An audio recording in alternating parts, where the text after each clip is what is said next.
Libya نے سہارا desert کے اندر دنیا کی سب سے بڑی ریور بنائی، تو بنائی کیسے؟ جہاں پانی کی ایک بوند بھی نہیں ملتی تھی، وہاں لاکھوں کیوبک میٹر تازہ پانی کیسے لایا گیا؟ اس پروجیکٹ کو 8th wonder of the world کا نام بھی دیا گیا تھا، لیکن پھر ایسا کیا ہوا جو آج اس کے بارے میں کوئی ڈسکس بھی نہیں کرنا چاہتا؟ ذریعہ پناہ ریسورسز سے نوازا ہے، لیکن اس میں کوئی شک نہیں کہ یہ ریسورسز ایکولی ڈسٹریبیوٹ نہیں کیے گئے۔ پانی کی بات کی جائے تو بے شک دنیا کا 75% حصہ پانی ہے، لیکن یہ ہم استعمال نہیں کر سکتے۔ اس میں سے جو پانی استعمال کے قابل ہے یعنی فریش واٹر، وہ صرف 3% ہے۔ اس 3% میں سے بھی 2.5% گلیشیئرز، ایٹماسفیئر اور زمین کے اندر ہے، یعنی ہمارے استعمال کے قابل جو پانی پیچھے بچتا ہے وہ ہے صرف اور صرف 0.5%۔ اور یہ 0.5% پانی بھی دنیا میں ایکولی ڈسٹریبیوٹ نہیں ہے۔ کچھ کنٹریز تو ایسی ہیں جن کے پاس پینے تک کے لیے پانی نہیں بچتا۔ اب اس مسئلے کے بہت سارے سولیوشنز ہیں۔ کہیں پر سمندر کے پانی میں سے سالٹس نکال کر اس کو پینے کے قابل بنایا جاتا ہے، کہیں کلاؤڈ سیڈنگ یعنی آرٹیفیشل بارش کر کے پانی جمع کیا جاتا ہے، اور ساؤتھ افریقہ کے حالات تو اتنے خراب ہو گئے تھے کہ انہوں نے آل دا وے انٹارکٹیکا سے آئس برگ ٹو کر کے کیپ ٹاؤن تک لانے کا پلان بھی بنایا تھا۔ آج ہم ایک ایسے سولیوشن کے بارے میں بات کریں گے جس پر یقین لانا بہت ہی مشکل ہے۔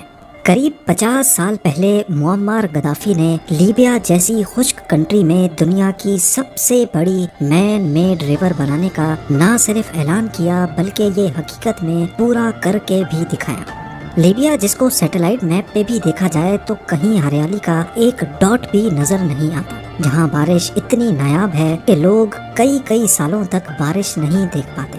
اس سچویشن میں لیبیا نے آخر یہ سب کیسے ممکن کر دکھایا؟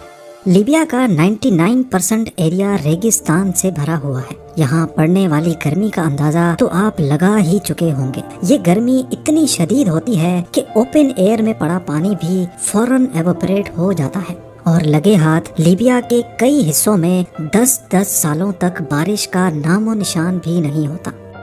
کروڈ آئل کے حساب سے لیبیا کے پاس یونائٹڈ اسٹیٹ سے بھی زیادہ آئل ریزروز ہیں، لیکن فریش واٹر کے معاملے میں یہاں ایک بھی نیچرل ریور نہیں ہے۔ 1950s میں جب لیبیا میں آئل ڈھونڈا جا رہا تھا تو یہاں آئل کے ساتھ ساتھ ایک بہت ہی نایاب خزانہ بھی ملا۔ جی ہاں، اور یہ خزانہ تھا پانی کا۔ سہارا جہاں لوگ پانی کو ترستے ہیں، اس کے نیچے 1.5 lakh cubic kilometre fresh water کسی خزانے سے کم نہیں تھا۔ یہ ایک طرح کا فاسل واٹر ہوتا ہے جس کو نوبین سینڈ سٹون ایکویفر کہا جاتا ہے۔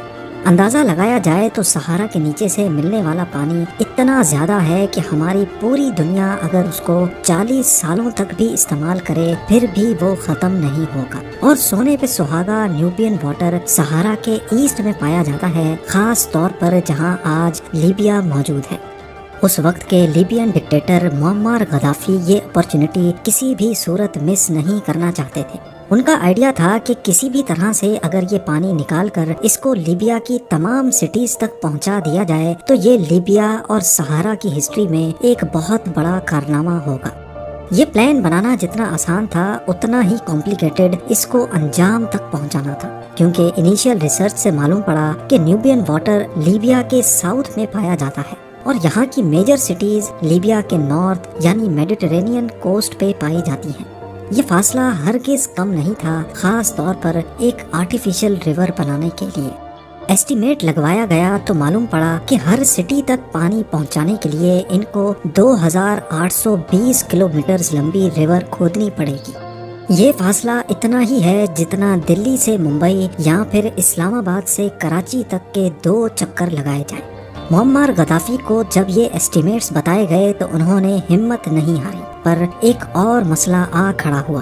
سہارا کی کڑکتی گرمی میں جہاں پانی فوراً ایوپریٹ ہو جاتا ہے، وہاں اتنی لمبی اوپن ایئر ریور کا مطلب تھا کہ شہروں تک پہنچنے سے پہلے ہی آدھے سے زیادہ پانی بھاپ بن کر اڑ جائے گا۔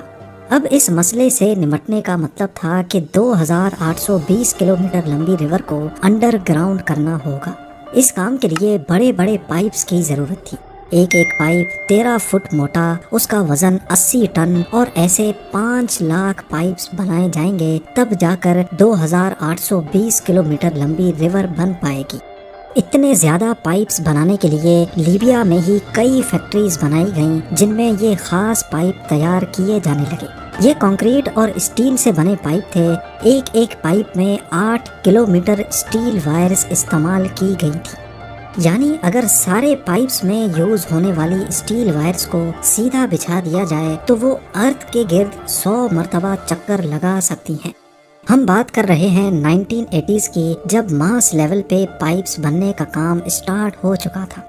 یہ پائپس کنسٹرکشن سائٹ پر بڑے بڑے ٹرکس میں لوڈ ہو کر پہنچائے جانے تھے، لیکن مسئلہ یہ تھا کہ اس وقت لیبیا میں کوئی روڈ نیٹ ورک بھی نہیں تھا، لہٰذا ساؤتھ کورین کمپنی کو بلوایا گیا اور فیز 1 میں 3200 کلومیٹر لمبی روڈ بنوائی گئی۔ اس کے بعد کھدائی کا کام اسٹارٹ کیا گیا، کیونکہ پائپس کو زمین کے 20 فٹ اندر تک جانا تھا۔ اس پورے پروجیکٹ میں قریب 3 ارب کیوبک فیٹ ریت اور پتھر کھودے گئے تھے۔ یہاں تک جتنا بھی کام ہوا تھا وہ اس میگا پروجیکٹ کا فیز 1 تھا، جس میں 5 ارب ڈالرز خرچ کیے گئے۔ اس کے بعد 1989 میں فیز 2 پہ کام شروع کیا گیا۔ اس میں سب سے پہلے پانی کے پائپس کو ٹریپولی تک بچھانا تھا، جو کہ لیبیا کا کیپٹل اور یہاں کی سب سے بڑی سٹی ہے۔ اس کام کے لیے جبل حسونہ میں 2 جگہوں پر ویلز کھودی گئیں اور قریب 200 میٹر کی گہرائی سے پانی پمپ کیا گیا۔ یہاں سے پائپس کو آل دا وے ٹریپولی تک بچھایا گیا، جو کہ 700 کلومیٹر لمبی لائن تھی۔ اسٹیج 3 میں کفرا کے مقام پر ویلز کھودی گئیں اور وہاں سے پائپس بچھا کر بنگازی تک لائے گئے، جو لیبیا کی دوسرے نمبر پر بڑی سٹی ہے۔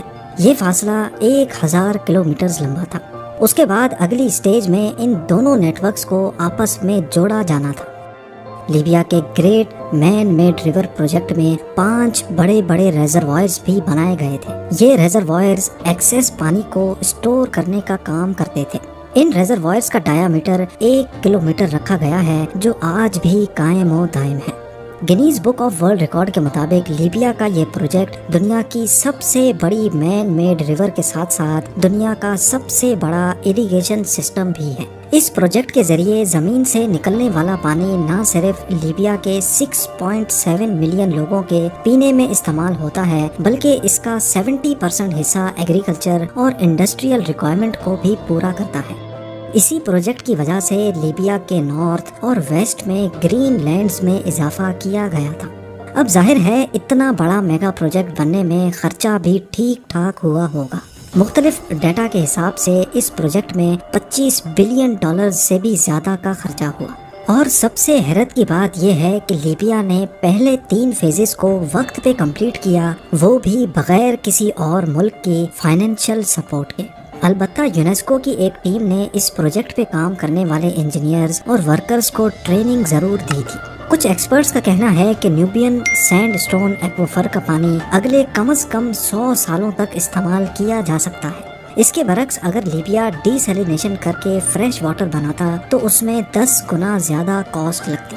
لیبیا کی مین میڈ ریور کے چرچے پوری دنیا میں چھا چکے تھے۔ ہر نیوز ایجنسی صرف اسی پروجیکٹ پہ خبریں دے رہی تھی، لیکن برا وقت کبھی بتا کر نہیں آتا۔ 22 جولائی 2011 کو لیبیا میں سول وار اسٹارٹ ہو گئی۔ معمر غدافی کو مار دیا گیا اور نیٹو کی ایک ایئر اسٹرائک میں فیز 4 اور 5 کے لیے بنائے جانے والے پائپس کی فیکٹری کو تباہ کر دیا گیا، اور اس پوائنٹ پر پروجیکٹ کی کنسٹرکشن کا کام روک دیا گیا۔ 2014 سے 2020 تک ہونے والی سیکنڈ سول وار کے دوران پورے انفراسٹرکچر کو نظر انداز کر دیا گیا۔ پائپس کی مینٹیننس اور ریپیئر پہ بالکل بھی دھیان نہیں دیا جاتا تھا، جس کی وجہ سے کئی بار پانی کی سپلائی ڈسٹرب رہی۔ 10 اپریل 2020 کو لیبین کیپٹل ٹریپولی تک پانی پہنچانے والے اسٹیشن پہ چند ملیٹنٹس نے قبضہ کر کے اس کو بند کر دیا، اور آج لیبیا میں کنڈیشن یہ ہے کہ آلریڈی جو فیزز کمپلیٹ ہیں ان کو بھی صحیح سے مینٹین نہیں کیا جا رہا۔ نہ ہی ٹریپولی میں پانی بچا ہے اور نہ ہی بنگازی میں۔ اور بات کی جائے ریزروائرز کی تو وہ اب کافی حد تک خالی ہو چکے ہیں۔ جہاں ایک دور میں پانی خوشحالی لے کر آیا تھا، وہی لیبیا آج ایک بار پھر سے بدترین واٹر شارٹیج کا سامنا کرنے پر مجبور ہے۔ امید ہے یہ ویڈیو بھی آپ لوگ بھرپور لائک اور شیئر کریں گے۔ آپ لوگوں کے پیار بھرے کامنٹس کا بے حد شکریہ۔ ملتے ہیں اگلی شاندار ویڈیو میں۔